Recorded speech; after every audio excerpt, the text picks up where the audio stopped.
আমি কালকে ক্রিকেট খেলছিলাম, দিয়ে বলটা মেরেছি, পড়বি তো পড়ে একদম হাতে পড়েছে, হ্যাঁ, দিয়ে হাত ভেঙে গেছে ভাই, কি বলবো, একটা দুঃখের বিষয়। দিয়ে সব ঘরের কাজ আমাকে করতে হয়েছে, হ্যাঁ, আর করার মতো তো নেই, হ্যাঁ, আর মেয়ে তো নেই, যে একটা মেয়ে যদি থাকতো তাহলে করতো, আমার মেয়ে নাই, দুটোই ছেলে, তো সব কাজ আমাকেই করতে হয়েছে ভাই, আমাকেও খুব দুঃখ লাগছে, হ্যাঁ। তো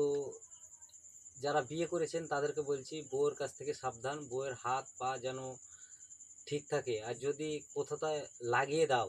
তো বুঝতেই পারছো সব কাজ কিন্তু ছেলেদেরকে করতে হবে, কিন্তু উপায় নাই কিন্তু, হ্যাঁ। তো গাইস, সবাইকে বলছি, যারা বিয়ে করেছেন তারা এই বউয়ের কাছ থেকে একটু দূরে থাকবে, তার কারণ বউয়ের যেন হাত পা না ভাঙে ভাই, আর ভাঙলে